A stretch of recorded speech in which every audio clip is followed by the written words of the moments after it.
ಇದನ್ನೆಲ್ಲ ಕಣ್ಣಿಂದ ನೋಡಿ ಕಂಗಾಲ ಆಗ್ಬಿಟ್ಟಿದೀನಿ. ಬೇಕಣ್ಣ ಕಿಪಿಕ್ ಕೀರ್ತಿ ಒಂದು ವಿಡಿಯೋ ಬಂತು. ಏನಂದ ವಿಡಿಯೋ ಅಂತ ನೋಡ್ರಿ ನೀವೇ. ಪಂಚಾಯತಿ ಪರಮೇಶಿ ಅವರಿಗೆ ಧನ್ಯವಾದಗಳು. ಸೊ ಈಗ ಒಂದು ವಿಡಿಯೋ ನೋಡಿದ್ರಲ್ಲ, ಅಪ್ಲೋಡ್ ಮಾಡಿದೆ. ಮುಂಜಾನೆ ಎದ್ದು ನಾನು ಫ್ರೆಶ್ ಅಪ್ ಎಲ್ಲ ಆಗಿ ಒಂದು ಕಂಟೆಂಟ್ಸ್ ಎಲ್ಲ ಹುಡುಕಿ ಆಡ್ತಾ ಇದೆ. ಎಂಥ ಕಂಟೆಂಟ್ ಮಾಡಿದ್ರೆ ವೈರಲ್ ಆಗುತ್ತೆ. ಇಡೀ ಕರ್ನಾಟಕದಲ್ಲಿ ಒಂದು ಲೈಕ್ಕಿಂತ ಒಂದು ಫಾಲೋ, ಒಂದು ಲೈಕ್ಕಿಂತ ಬಂದರೆ ಎಲ್ಲರೂ ಸಪೋರ್ಟ್ ಮಾಡ್ತಾರೆ. ಅದು ಟಾಪಿಕ್ ಹೋಲ್ರಿ. ನಮ್ಮ ಕಲಬುರಗಿಯಲ್ಲಿ ಡೆಲಿವರಿ ಬಾಯ್ಸ್ಗೆ ಜಿಯೋ ಮ್ಯಾಟ ಇದೇನೋ ಕೇಳಬೇಕಂತ ಆಸೆ ಇತ್ತು. ಹೋಗಿ ಕೇಳಿದೆ ನಾನು.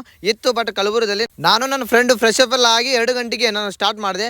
ಅಲ್ಲೋಗಿ ಕೇಳಿದೆ, ಅಣ್ಣ ಫುಲ್ ಆಗಿದೆ, ಈಗ ಬೇಡ ಅಣ್ಣ, ಒಂದು ತಿಂಗಳು ಬಿಟ್ಟು ಬಾ ಅಣ್ಣ ಅಂತಂದರು. ಬಟ್ ಒಂದು ಅರ್ನಿಂಗ್ಸ್ ಎಷ್ಟಾಗುತ್ತೆ ಅಂತ ನೀವು ಕೇಳಬೇಡ್ರಿ. ಯಾಕಂದರೆ ನನಗೆ ಅವರು ಹೇಳಿದ್ದಾರೆ, ಅಣ್ಣ ನೀನು ರೀಲ್ಸ್ ಹಂಗೆ ಮಾಡ್ತಿಲ್ಲ, ಬಟ್ ನೀನು ಮಾಡ್ಕೋ, ಒಳ್ಳೇದೇನಿಲ್ಲ, ಬಟ್ ನೀನು ಅರ್ನಿಂಗ್ಸ್ ಎಷ್ಟಾಗುತ್ತೋ ಅಂತ ಹೇಳ್ಬೇಡ ಅಂತ ನಾನು ಅವ್ರಿಗೆಲ್ಲ ಮೀಟ್ ಆಗಿ TL ಸರ್ 2 ಗಂಟೆಗೆ ಬಂದರು. 2 ಗಂಟೆಗೂ ಒಂದು ತಿಂಗಳು ಬಿಟ್ಟು ಬಾಣ ಅಂತಂದರು. ಸೊ 2 ತಿಂಗಳು ಬಿಟ್ಟು ನಾನು 2:15 ಹೋಗಿ ಚಾಯ್ ಬಿ ಕುಡ್ಕೊಂಡು ಫ್ರೆಶ್ ಅಪ್ ಆಲ್ ಆದೆ.